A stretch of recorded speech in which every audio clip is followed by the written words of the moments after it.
Okay, welcome everyone to the 40th episode of the ECT North America podcast. This is our first podcast for the year. ഇത് വലിയ hiatus ഉണ്ടായിരുന്നു, but we are happy to have someone um, who is quite accomplished in the 4G, 5G cellular technology field and നല്ലൊരു ഫുട്ടിങ്ങിൽ start ചെയ്യാവുന്ന ഒരു വിശ്വാസത്തിൽ let's get started. So will introduce the host first and then we can get to Athul. My name is Athul. I am a software engineer at Apple, based out of San Francisco Bay Area. My name is Vishnu. I am a supply chain specialist working at HCL Americas, based out of Milpitas, California. Hi, I'm Anjali. I'm a postdoc here at the Johns Hopkins School of Public Health. I'm biotechnology 2008-2012 batch. Hari, I'm engineering manager at Amazon and in Seattle now. Yeah, maybe Athul, if you can give 2 words. Hi, I'm Athul.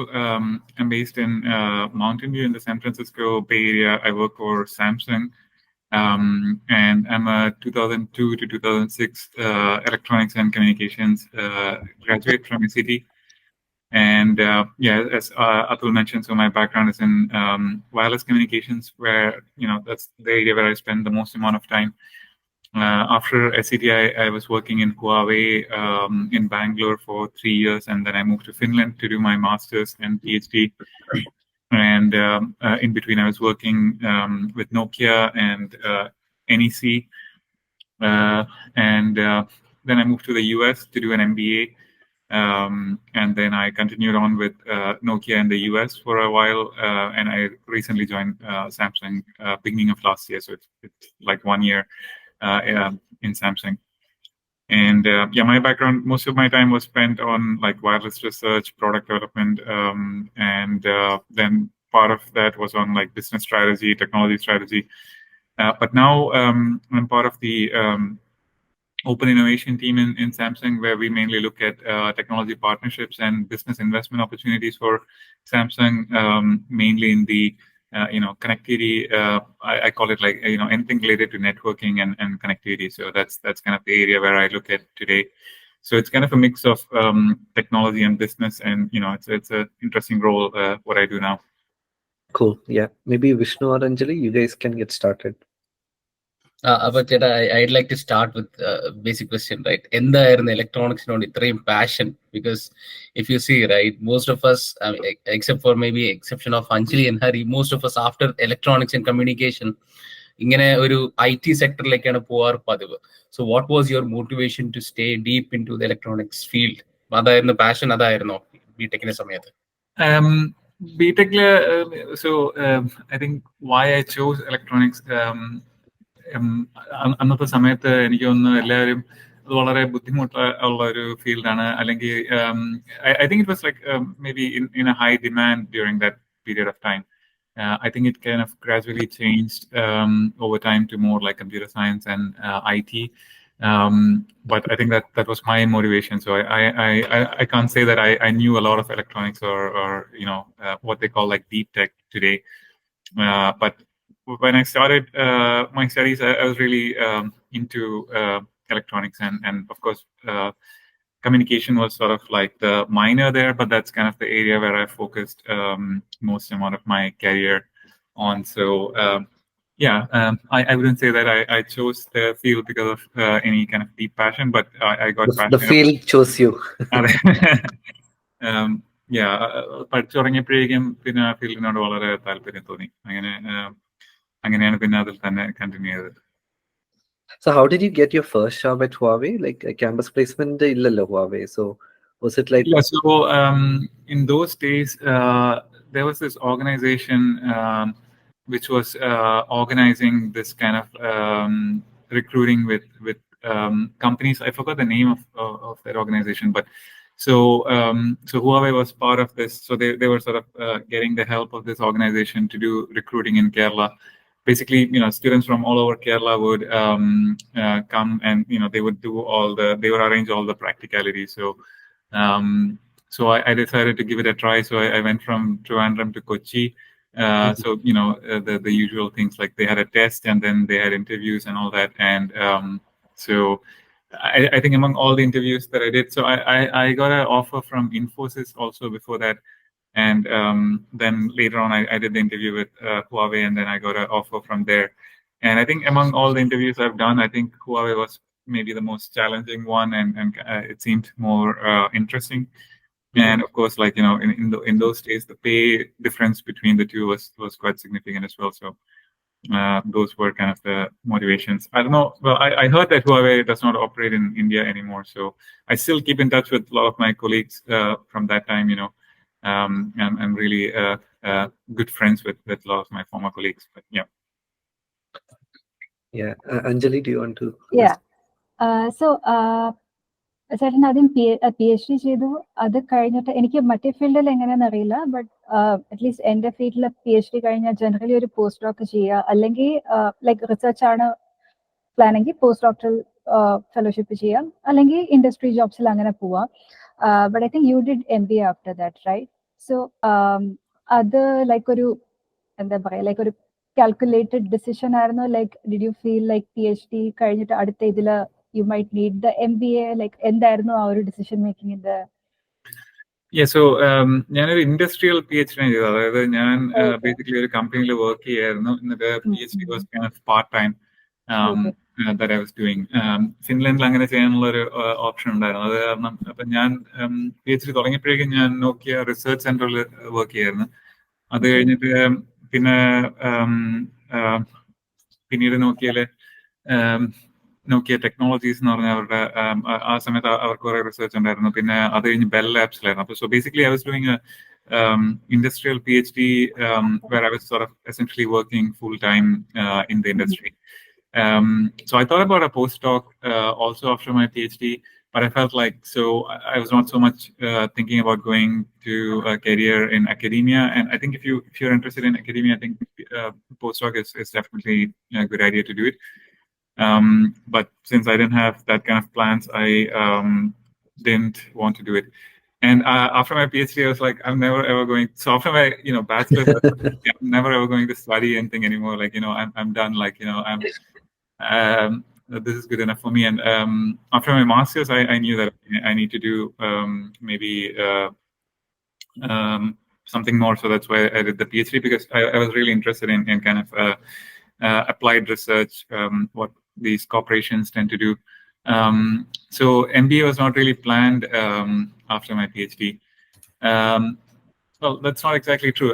Actually, the year that I graduated, or I was sort of graduating, I applied for MBA, but I did not get in. So then I sort of dropped that plan, and maybe I did my MBA maybe almost after 5 years after I finished my PhD. So it was quite long after that. And the motivation for doing that was that, I was more interested in kind of business management kind of roles. And I felt like within the company, there was sort of, or maybe within the industry itself, there's sort of this perception that, if you have a PhD, you're like very academic, like, you cannot like manage reality, and, you might not be like product fit and market.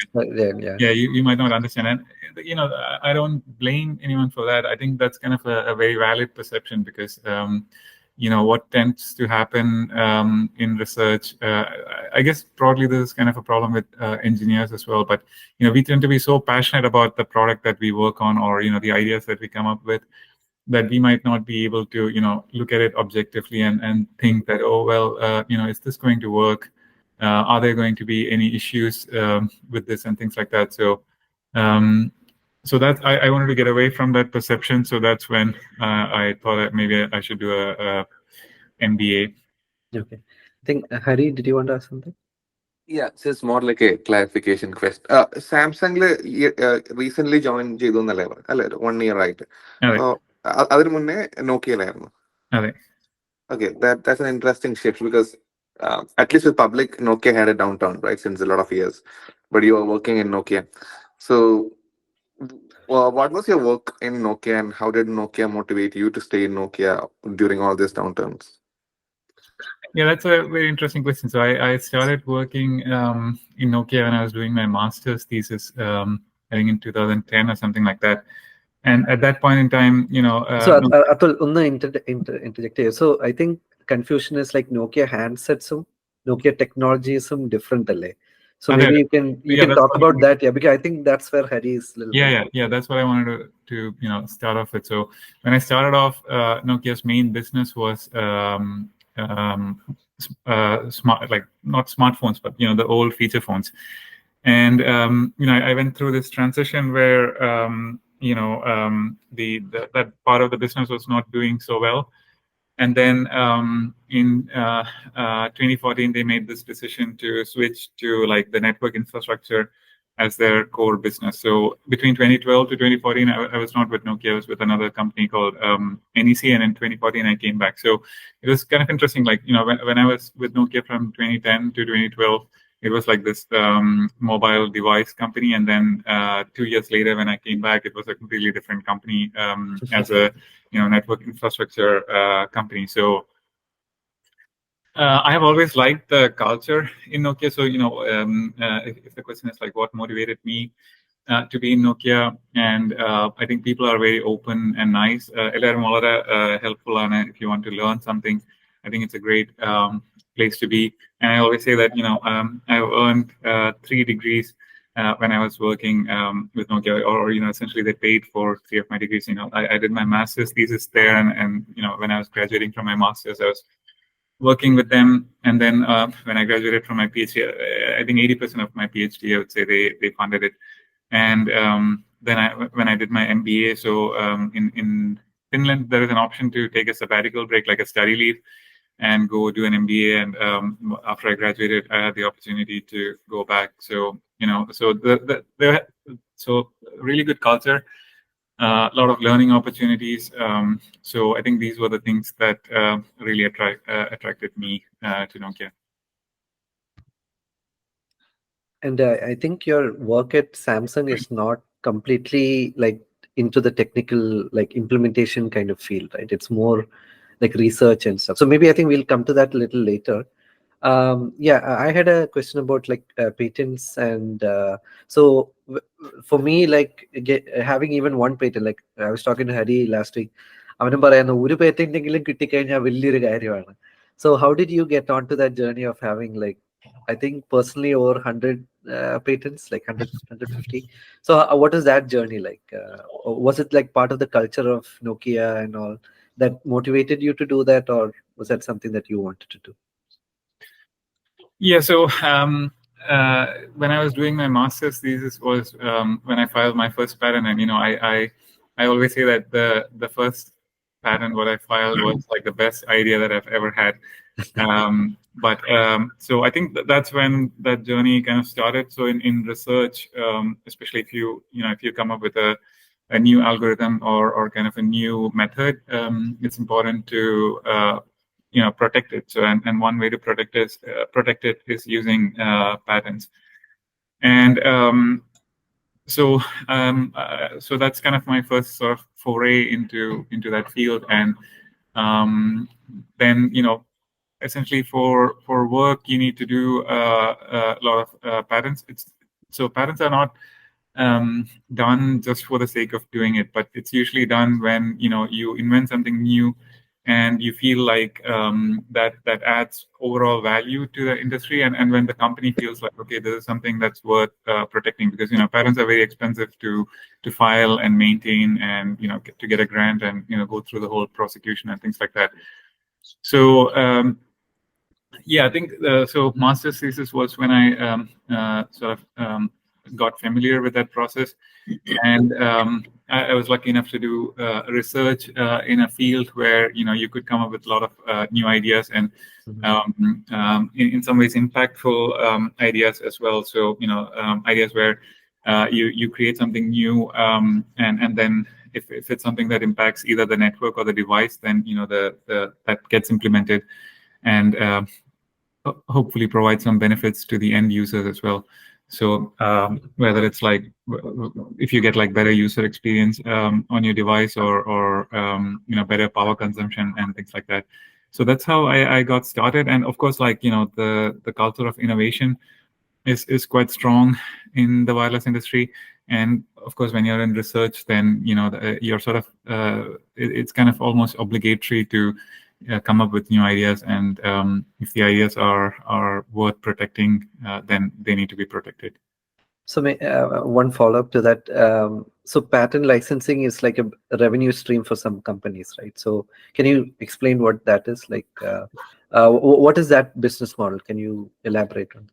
Yeah. So this is something that is especially there in the wireless industry, mainly because if you look at kind of fundamentally how wireless technology works.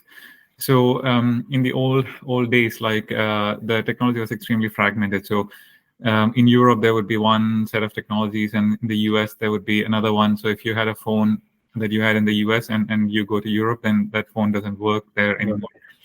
So that was how it was done. But then sort of all the companies around the world got together and decided that, okay, let's define kind of a common language for the wireless network. So how the mobile devices communicate with the network. If we are able to define a common language, then there is a lot of value that you could provide to the end user. So no matter where you're from and where you use the device and which vendor you got the device from, that device will work anywhere in the world. And so that's how the standards process started.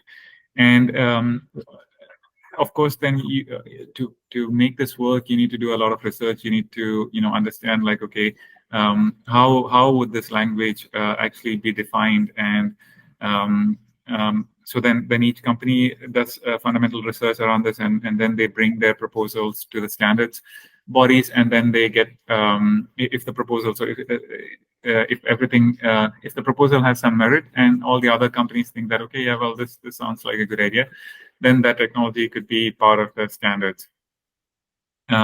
Which essentially means that all the device vendors and all the network vendors have to implement in the same way, right? In the same way. And of course, then one way to subsidize the research from happening so that the industry advances and new technology comes and the end users get the benefit for that is through patent licensing. So you do fundamental research, you protect some of those ideas where you see some benefits, and then you bring them to the standards. And if the standards body agrees to those technology, then it becomes part of the standards. And then, of course, licensing comes into play, especially in 3GPP. So how you do licensing is quite different in different industries. So depending on wireless technology. So for example, Wi-Fi, which has been traditionally standardized by IEEE, has a completely different patent policy as compared to the cellular technologies like 4G or 5G. For cellular technology, there is something called the FRAND agreement, so fair, reasonable, and non-discriminatory agreement, which all the companies have agreed to. So any core cellular technology you could license to all the other companies in using this FRAND agreement. What that essentially means is that you cannot go to one company and say that, hey, my patents are worth this much, and then go to another company and say that, oh yeah, well, my patents are worth much less because you have much less revenues or something like that. So you cannot do that. That you try to maximize the amount of money that you try to generate from patents. So okay, FRAND essentially means that you need to, if I understand it correctly, I mean, I'm not a lawyer, but my understanding is that you need to license the patents at the same rate for everyone. So okay, if there is a small vendor which has like a few devices, you need to license the patent at the same rate, price, yeah, at the same price, as compared to if you go to like a big device vendor and you license it from them. So that's kind of how it works. And as you mentioned, so for some companies, it is kind of a substantial source of income, but it's also kind of a way to make sure that research happens. Research keeps going forward. Yeah, makes sense. Yeah. So I had a question completely unrelated. So you went to Finland for your masters, right? So Finlandle masters PhD കഴിഞ്ഞിട്ടാണ് പിന്നെ ചേട്ടൻ US-ലേക്ക് വന്നത്. അപ്പോൾ ഇന്ത്യയിൽ work ചെയ്തിട്ടുണ്ട്, ഫിൻലൻഡിൽ work ചെയ്തിട്ടുണ്ട്, US-ൽ work ചെയ്തിട്ടുണ്ട്. And you also mentioned that Finland, Nokia had one of the best cultures. So culturally എന്താണ് ഡിഫറൻസ് കാണുന്നത് ഈ മൂന്ന് രാജ്യങ്ങളും തമ്മിൽ വർക്ക് ചെയ്തപ്പോൾ ചേട്ടന്റെ എക്സ്പീരിയൻസ് വെച്ചിട്ട്? So I worked for a while in Germany as well. So I worked in 4 different countries, and of course, like every country has a completely unique culture of their own. So in India, the culture is more on sort of getting things done fast, and also on kind of setting clear direction. So when you work, at least in my experience working in India, you get like very clear directions. Okay, this is the project that we need to do, and this needs to be completed in this much time, and these are the things that we need to do. So the focus in my experience there was more on getting things done on the execution side of things.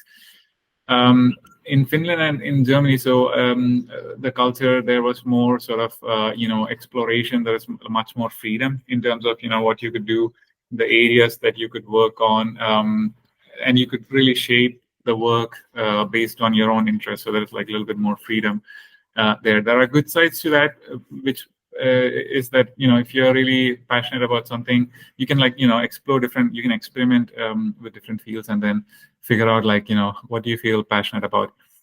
The downside is, of course, that sometimes you might get lost. Like if you are unable to figure out okay, am I on the right path? Do I need to make some changes? So if there's a lot of freedom, then you might get lost there as well. But it could be like a self-realization journey as well. Like you get lost, but then at some point you figure out okay, this is what's happening, and I need to change how I work to better navigate this environment. The culture in the US, so I don't know if I've really experienced the American work culture, because the first 3 years I was working with Nokia, I was pretty much working with all my old colleagues in Europe, because Nokia, especially on the research side, has a very small presence in the US. And so I don't think that the culture changed so much for me in that sense. But in Samsung, it's kind of a mix of like a Korean and American culture with I think maybe more stress on kind of the Korean side of things. So Samsung maybe 80% of the time I spent working with the colleagues in Korea. So again, I can't say that I have a lot of exposure to. That's a lot of late night calls. In the evening. So because 4 o'clock in the evening is 8 there, and people tend to come to the office pretty early there. So you could 4 to 6 is usually when I have meetings. My meeting times in Nokia were completely insane, because the project that I was leading had colleagues from Beijing and Europe. So the 3 continent problems. I was going to work at 4 in the morning and all that. So and then having calls at 9. So that was not. It was a little bit stressful. Yeah. So I don't know if I could answer that culture question that well, mainly because of this. Of course, there are other kind of differences, how a job is seen in the US is completely different as compared to how it's seen in India and in Europe. In India, I have not been working there for so long that I don't know if this is really true, but I think a job becomes quite strongly a part of your identity as well. You're sort of seen or you're sort of perceived depending on where you work and the brand of the company and things like that. In Europe, work is something that you do out of passion. Nobody really cares where you work and things like that. People are, of course, a lot focused on family and also on their own hobbies and interests and things like that. So, life outside work, right? Yeah, life outside work is as important as the work itself. And so whenever I would go for lunch with colleagues, like we never talk about work. It's usually about something else, like the hobbies that we have. Like my old manager was flying these gliders, not gliders, but what is it? The thing without the engine, which is so I was like, oh my god, like that's crazy, like to have as a passion outside of work. So I think that was different. In the US, I think people are sort of it's maybe a mix of or in between kind of the Indian and the European culture. There is still some amount of work-life balance and people having interests outside of work, but then people are kind of very heavily focused on work as well, and there is a strong focus on execution also. Like getting things done is very much appreciated in the US. Getting things done and start making money. Start generating revenue. That's the biggest one. So I think, Hari had a question. I think it's a very similar topic, right? It's related to company culture. If it is anything sensitive, podcast, but let me ask. Current 2023 and 2024 is more about do more with less, right? So how did that affect the company culture, work life, or you said you're more on the research, right? You're passionate about electronics. അതിനെ affect ചെയ്യുന്നുണ്ടോ ഈ do more with less culture, or is it there in Samsung? I'm not sure. Generally in industry, do more with less ഉണ്ട്. അതൊന്നാണ് ചോദിച്ചത്. Yeah, definitely. I think you see that quite a lot, and it's definitely true for Samsung, which is kind of a deep tech company, so and a consumer electronics company at its core, and it's not.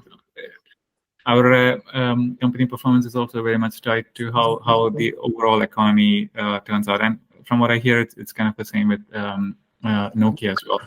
So definitely that some of the things that you might normally have, like business trips and all, they're cut down. And of course, since part of my role is kind of on the investment side of things, you tend to conserve cash when there is economic uncertainty, which is something that we do as human beings as well. So yeah, I think that definitely is there. Usually in research, things tend to be a little bit more relaxed than on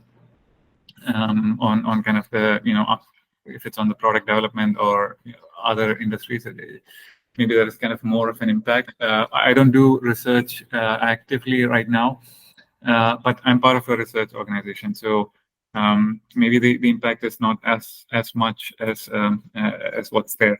I hope that next week I go to the office and I hear that there is a massive layoff. I hope. Yeah, Anjali, I think you wanted to ask something. Yeah. So you mentioned like you pursued 3 degrees while working with Nokia. So just curiosity idala. So I think ipam MBA ka cheyumba basically they fund it, right? Anganeyalla the work cheynathu. Or so there are companies that fund MBAs. I was not, so Nokia did not pay my fees or anything like that. So in the program that I did, around half of the class was funded by their employers. So okay. Not the case for me. Okay, so were they US-based companies? Sorry, US-based companies. There were US-based companies. There were even like government. Like I had a classmate from USPS, and USPS was paying the salary. Which and there are people from military and things like that, but then a lot of Asian companies also. I don't know if there were, maybe there was one guy from Europe also where he was getting funded. Actually, Nokia in the old days was actually funding exactly for this MBA program, so they would send like one person every year. And I actually talked to a colleague of mine before I left, and I was talking to him, because I saw that he went to this program. So I think there's somebody coming here. So just give me 1 second. Is that okay? Or? Yeah. No problem. Yeah.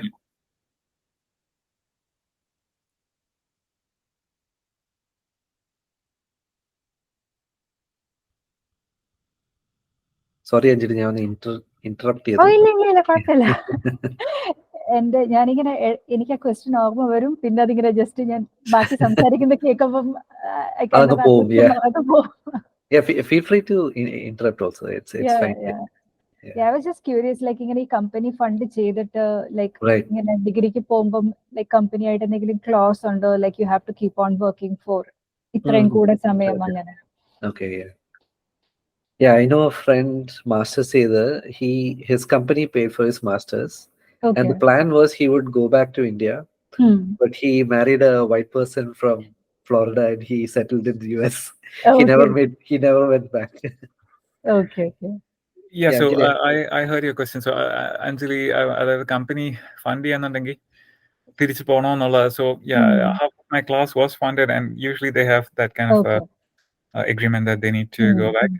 Even then, I think some of my classmates did not go back, but then you have to sort of reimburse the cost. So Okay. yeah. Yeah, Vishnu, if you want to ask something. Right now, I think the other question that I would want to ask you is like, ചേട്ടൻ പറഞ്ഞല്ലോ ഇപ്പൊ ഈ US വന്നിട്ട് MIT MBA ആണ് ചെയ്തത്. MIT Sloan.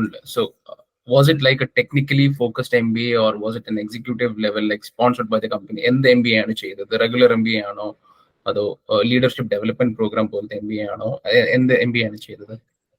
So MIT has 3 programs that will give you a degree where it's written you have an MBA.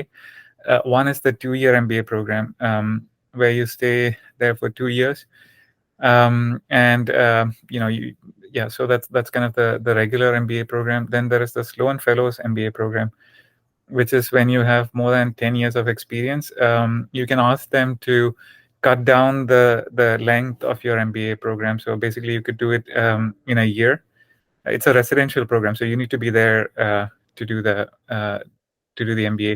And actually, the history of the Sloan Fellows program is that the Sloan Fellows MBA program is actually older than Sloan itself. So, it was started by Sloan himself, and he was actually sending, when he was the chairman of General Motors, so he was sending his executives to, because he's an MIT graduate also. He was an MIT graduate.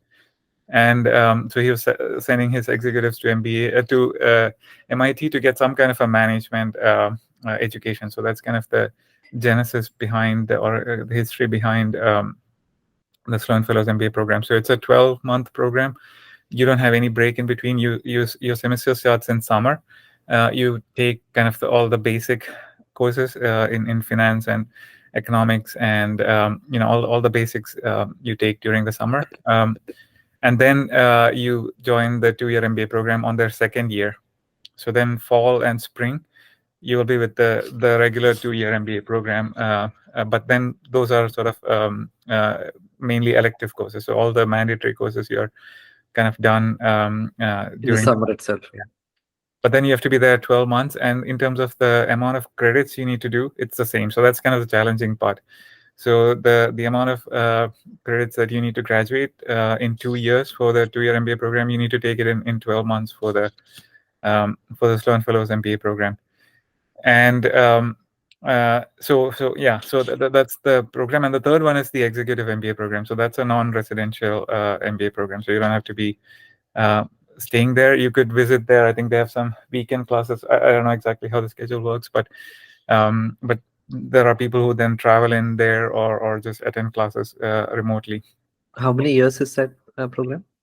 Executive MBA is 3 years, I think. 3 years. So 2 years. 2 years. Oh, it's also 2 years. Okay. Yeah. For the executive MBA program, I think it's mostly sponsored. I'm not sure, but it might be that it's mostly sponsored. For the 2-year MBA program, I actually don't know the statistics in terms of how many people are sponsored and how many are self-funded. But for the Sloan Fellows MBA program, around half is self-funded and half is sponsored. It used to be that, or they said that, like in just few years ago, it was like more than 80% was funded and 20% was they were paying on their own. So, but that ratio has been changing over the years. And which one did you do? I think that was. I did the Sloan Fellows MBA program, so I did the 12-month. Yeah, because I spent so much time in the university already, for my. I can't study more. I was like, okay, I cannot be there 2 years. Yeah, so in terms of like MBA, like do you feel like it's a real value add to your career in terms of where you wanted to be? And how demanding was the program? You'll meet a lot of people from different backgrounds. Like you said, you met someone from USPS. So all those kind of things. Like, would you say that it was worth taking that year out to do an MBA? And what did you get out? Yeah, I think in terms of the people I had in my class, I think it was one of the most enriching experiences, because growing up in India, where at least when I grew up, like it was like I was in kind of a very math heavy kind of surrounding. Everybody loves maths and sciences and all that, and everyone wants to be an engineer. So most of the people who finish their high school, they go to do the engineering, and then engineering is kind of math heavy, and then you go to like masters and PhD, and you work in research. So I was surrounded by people. I didn't realize it until I did my MBA, that people were like having like very similar background and very similar interests and expertise and all that. And in some ways it's kind of comforting, if you are with people who have like very similar interests as you, then it's very easy to talk to them, and you have like everybody thinks kind of pretty much the same way. And I think when you go to do an MBA, you have like a very diverse class. So I had classmates who had background in like stage design and marketing, a lot of different background. A lot of people from the government were also there. So in that sense, I think it was kind of a very enriching experience, because you really meet people who have like completely different ideas. And I also try to make it a point to be in teams with people from completely different backgrounds. And I think that was really good, because then you get to sort of learn how other people think, and also understand like what kind of areas they are really good at, and what kind of strengths do you have, and how you could complement that when you work together as a team. So I think in that sense the cohort was quite enriching for me personally as a life. I always say that what they try to teach you during an MBA is common sense, and that's how I feel. But and then having a really interesting group of people to study that with, I think that's really that was an interesting experience. And regarding your question in terms of like how does that help with your career, and what does that do for you? I think that's kind of maybe a bit more complicated question. So what I wanted to when I went to do my MBA, I really wanted to take courses on like strategy and more on kind of the softer side of things. How do you think about business in a different way? And but then after going there, I kind of realized that okay, maybe that's not the right area for me. And I try to take as sort of broad spectrum of courses in different backgrounds as possible. But then I realized like the sort of the harder side of the MBA, which is like finance and data science and all that, business analytics. Those were the topics that interested me the most. So then that's kind of where I focused on during my MBA. And yeah, so I think you should do an MBA when you feel like, okay, I need to learn something new. I always say that I don't think that you should do it because of what you think other people might think, like how other people's perception about you are going to change because of an MBA. I don't think that should be the motivation to do it. And in terms of like how it helps you in your career, it's very hard for me to say, because I don't know how do people hire me because I have an MBA from MIT. I don't have an answer to that question, but because you went back to Nokia after your MBA, right? Yeah, that's true. They would have kept you even if you didn't have an MBA. That's absolutely true. But what I wanted to say was that how I feel about myself has changed quite a lot after the MBA. So I think I feel like much more confident about myself, and so I think in that sense it was really good and sort of an experience that's worth having. Yeah, that's interesting. Yeah. Yeah. So, Hari or Anjali, if you have a question, or I have something to ask. Yeah, go ahead, Yeah. Anjali. So MBA ചെയ്യാൻ ഇവിടെ വന്നപ്പോ did you come അല്ല ഏത് വിസയിലാ വന്നത്? I came on a F1 student visa. Okay. So അപ്പൊ തൊട്ട് ഇപ്പൊ വരെയുള്ള വിസ നാവിഗേഷൻ ജേർണിയെ പറ്റി ഒന്ന് പറയാമോ? Yeah.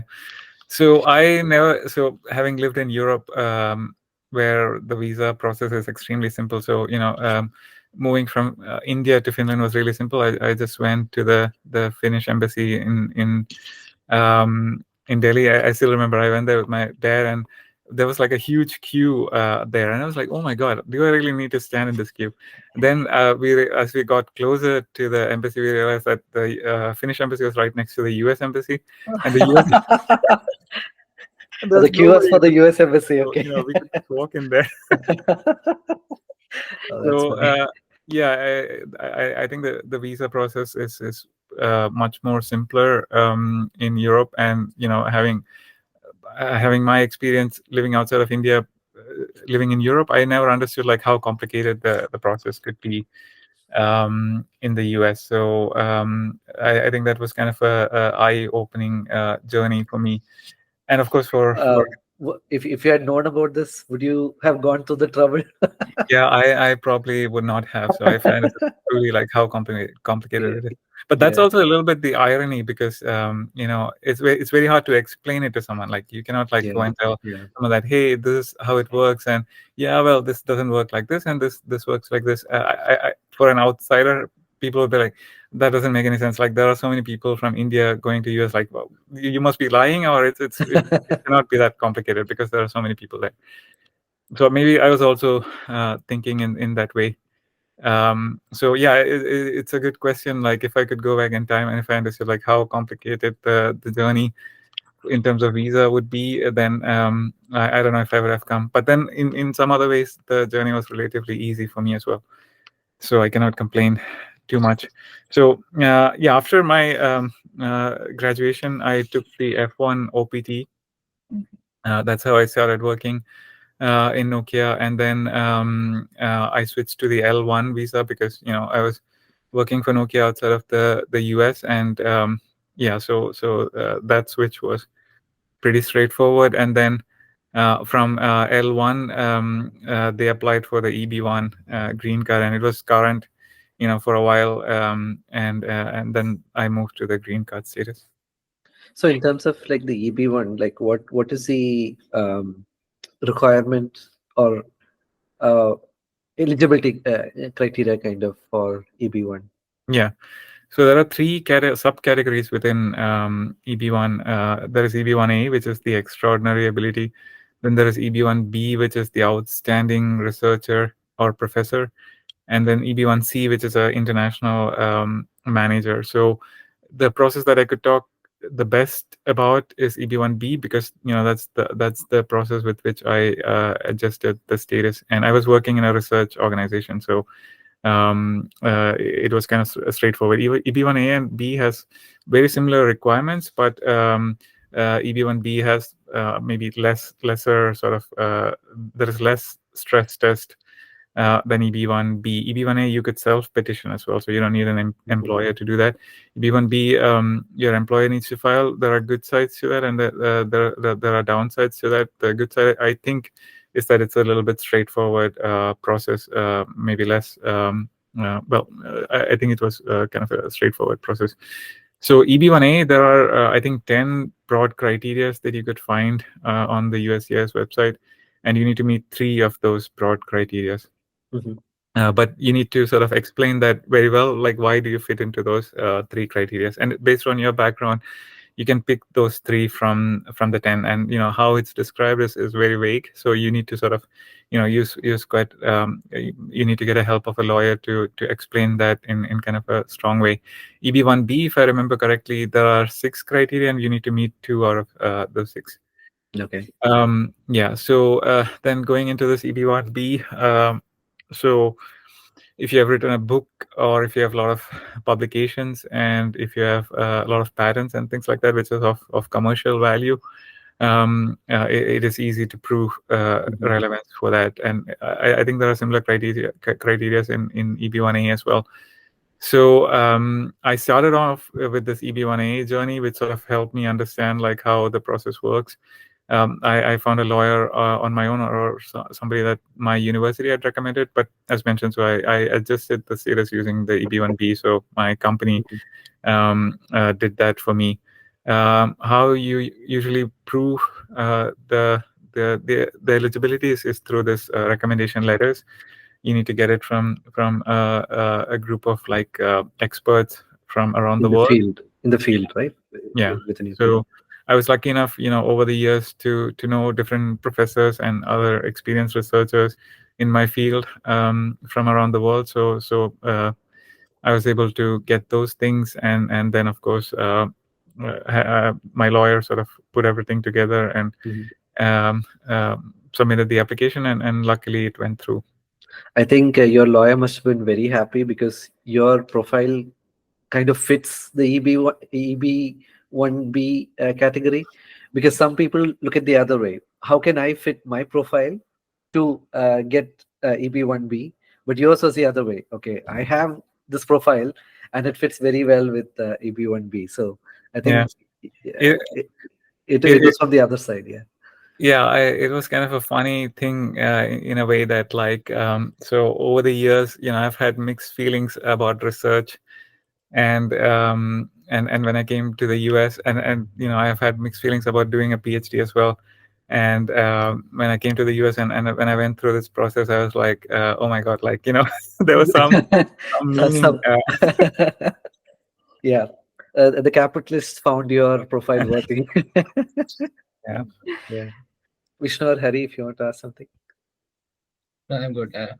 Yeah. So so I had a question on the work that you're doing currently at Samsung. So you're not leading a research team, kind of, is what I've understood. So you're trying to find people that are doing research that Samsung can invest in.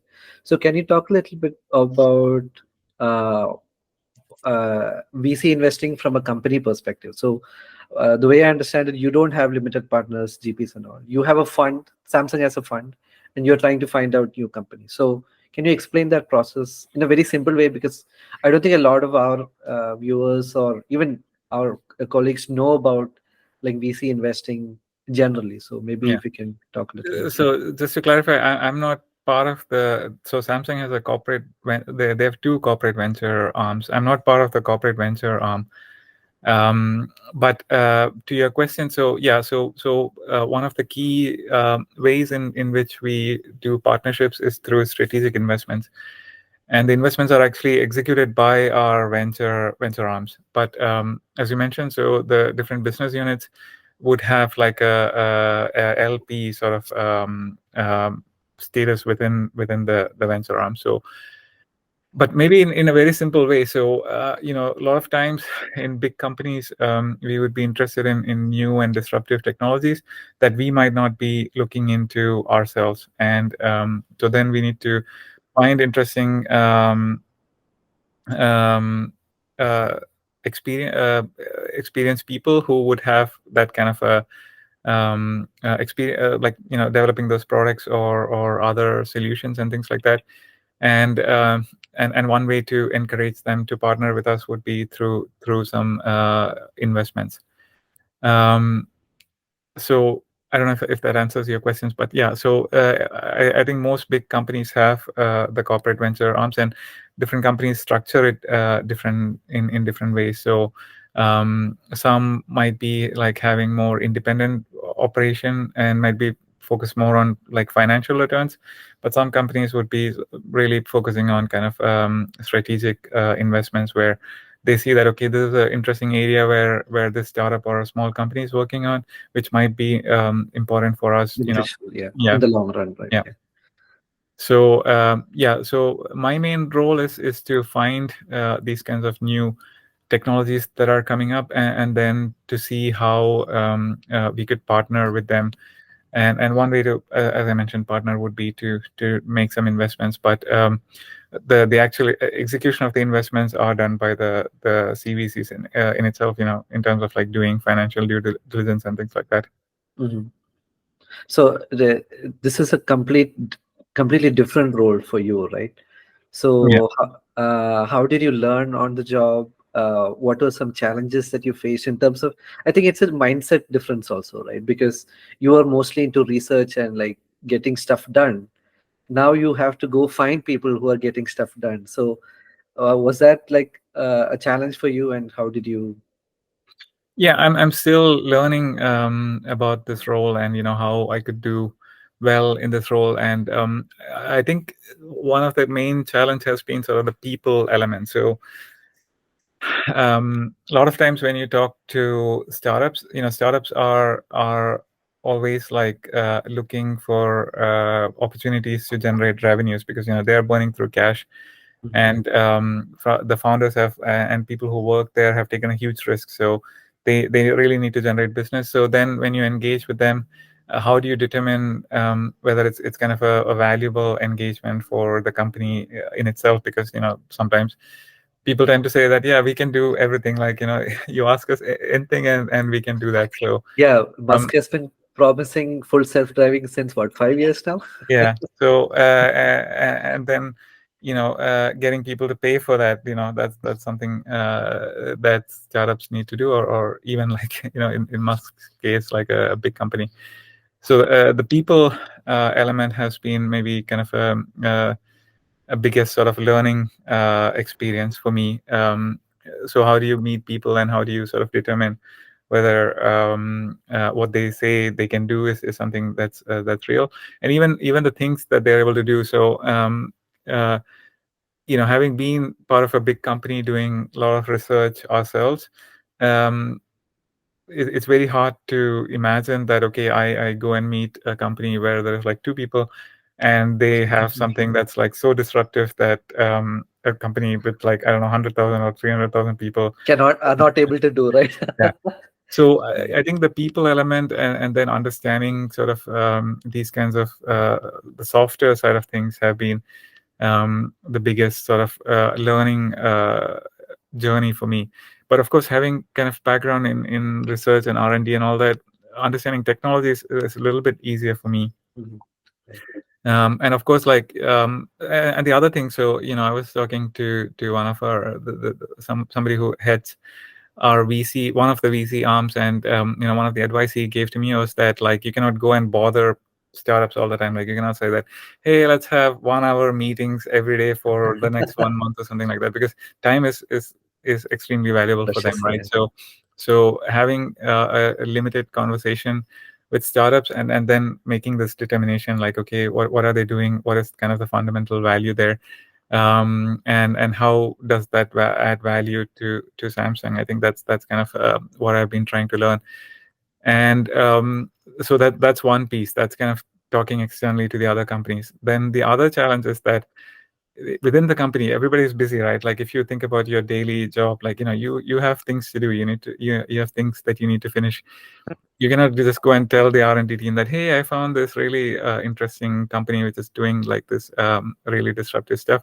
So can you please take time off your work and come and help me? Yeah. Or even if you think about like partnerships where you integrate a startup's product to your product, somebody needs to do that work, right? Somebody needs to take their software code or whatever and then build like the prototype and that proof of concept. yeah.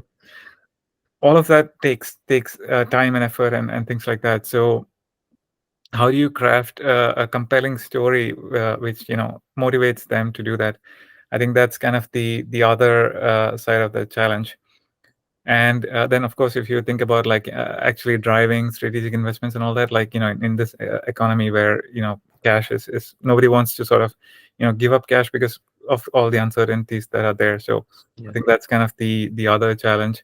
But I always say that, like, when, in different companies, people often tend to say that, yeah, I have tried this a long time ago and it didn't work, and it's never ever going to work again anymore in future. So I see that as kind of and this is kind of coming from my MBA experience as well. That okay, so you tried something that didn't work, but have you learned something from that? And has things changed since the time that you tried it the last Did time? that.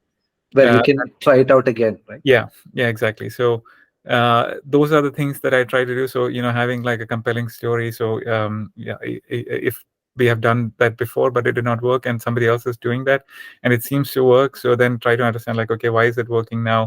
And having those kinds of explanations when the executives ask those questions, I think all of those things are very important. But again, like all of this is completely different from research, where again, like you don't have to care what's going on in the outside world. Like you could, of course, you need to care. You read publications and all that, but like that's pretty much it. I think Anjali is also working on some technology, and I think when she came on the podcast, we were like, "You should sell whatever you're doing. Like some VC should, some biotech VC should come by you." So if Samsung is interested, please reach out to Anjali. Definitely. I'm not sure. I know that health tech is kind of a biotech is a very big field in the US. Especially in the US, yeah, it's very big. എനിക്ക് just ഒരു നെയ് question ആയിരിക്കും, but how do you find these people who are doing this kind of work? Like അതും ഈ publishing അവർ publish ചെയ്തിട്ട് അങ്ങനെ നോക്കുന്നതാണോ, like public knowledge ആണോ അവരെന്താ ചെയ്യുന്നതെന്നുള്ളത്? Like how do you find these people? Yeah, so sometimes people approach us because they might be interested to partner with us. Sometimes we source companies through our venture arms because the venture people would be talking to a lot of interesting companies trying to raise funds. But a lot of times it's just looking at like public announcements and going to different events and meeting companies there. Most of these companies tend to come to like these big industry forums or academic conferences and all that and they present their technology there. So there are like various sources with which you could find them. Of course, finding them is kind of the biggest challenge, not just for us. Like you ask any VC, like this would be like the number one problem that they have. Like they always feel like they missed out on some interesting opportunities. So it's the same for us. Like finding companies is very challenging. Okay. Yeah, even with the VCs, they say that you invest in 100 companies, maybe only one will exit. But that will be your unicorn. Like that's where you will make most of your money when you're out. So I follow one professor, Claudia Seisberger or something. I think she's a professor at INSEAD or something, and she publishes a lot of different statistics. And then there is another professor at Stanford, Ilya. I don't know what was his last name, but they publish a lot of stats. The interesting statistics is that this one exit out of 100. That number tends to go up with kind of more established firms or the VCs that are like sort of very well known.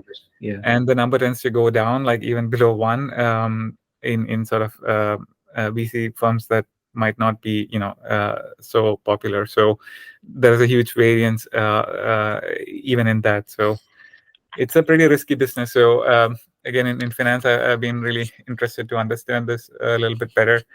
And VC investments are usually equity investments. So if you if the company is not successful, then essentially you lose zero. Everything. Zero. Yeah. But of course, it's a very important area as well because that's how new things come out, right? So I think it needs to be done. Also, somebody was giving a talk at MIT a long time ago, and he was saying that the VCs today, because it's a pretty new field as well, or at least the amount of investments that are going on right now, it's quite new. And he was sort of comparing VCs to like surgeons. So surgeons used to be like very disruptive many years ago, maybe either after the First World War or the Second World War. Because before that, the surgeons were barbers, right? Barbers were basically doing the surgery. And some of these barbers then decided to sort of get more specialized in that field, and then ultimately they became surgeons. So maybe at some point like this gets like more structured, which makes the investments more predictable. But at least right now it's pretty disruptive. Yeah, in fact, if you want to become a VC, there are like, at least in the US, there are safeguards where you have to be an accredited investor, even to invest in a startup. So it's a very, very risky and volatile investment. unless you have big pockets. It's not something. I mean, Yeah. I actually aspire to invest in startups someday, but I know that my chances of succeeding are below zero, I would say. Well, Okay. I think that's where the people element come in. So Exactly. from what I understand, like especially the VCs who do early stage investments, they don't invest in the company or in the idea, but they invest in the people. Like, if you Exactly. believe that, okay, this person seems very credible and very motivated and wants to do something meaningful, essentially that's why you give money to them. And if you're a really good people person, then I'm sure that you would be quite successful as a angel investor yourself. I Look also at hope to do yeah, that someday, but it's also sort of as with any area which involves money, there's a lot of risk as well. Like, how do you, so if you make a angel investment, like how do you protect your investment? Like if the company is successful, could they do something to devalue your investment and not? So yeah, there are a lot of different things maybe to think about. But again, like I think if you trust the people, usually or hopefully that might work out. there's that example of the WeWork CEO, right? He has failed so many ventures, but people still want him to run companies like this. So Yeah. that The gives other side you of that is that, like, one thing that I've learned over the years is that getting things done is extremely difficult. And some people have this unique skill of getting things done. So when I was a little bit younger, I was reading a lot about Steve Jobs, and especially his autobiography was very, very inspiring for me. And he seemed to have this unique ability of getting things done, and that's I realize now as I grow older that it's an extremely difficult thing to do. Getting things done in kind of a structured way is very easy. So a big company making I don't know, security software, for them to do security software is very easy. But if there is something that you need to change within that parameters, or if you need to do something different because the things that you were doing before were not so much valuable anymore, making those changes and getting things done is really, really difficult. So that might be one reason why they invest in him. I don't know. could be, yeah. Anyway, Yeah. I think we've taken a lot of your time. It's been over an hour. We were hoping to stop at 45 minutes, but Okay. yeah, the conversation kept going. Yeah, thank you so much, Atul. Like it was a pleasure hosting you. I think we spoke on a wide variety of topics today, uh, compared to what we normally talk to. So that is really interesting. Thank you, Anjali and Vishnu, also for joining. Hari had to drop off, Yeah. but he said thanks for joining the podcast. Yeah. Yeah. Any last words, and we can wrap up. Well, yeah, one of the most enjoyable times in my life has been my time at SCT. And it's always great to meet people from that community. And SCT, maybe it's because that's the first place that you study right after school, so you have all this freedom, and the friendships that you make there is completely different. And then you're essentially with the same group of people for 4 years or 3 years after the first year. So it has always a very special place in my heart, and it's really great to talk to you guys again and have that feeling again. So that's really nice. Definitely, yeah. I think most of the time people are just happy to talk to SCTians. Like അതൊരു ഭയങ്കര സന്തോഷം എല്ലാവർക്കും ആ ക്യാൻറ്റീൻ്റെ കാര്യമൊക്കെ സംസാരിക്കുമ്പോൾ Hindi canteen അതൊക്കെയാണ് ഏറ്റവും സന്തോഷം. Yeah. Anyway, yeah, thank you so much. I think let's wrap up. I'll just stop the streaming and give me a minute to talk to you. Yeah. Okay.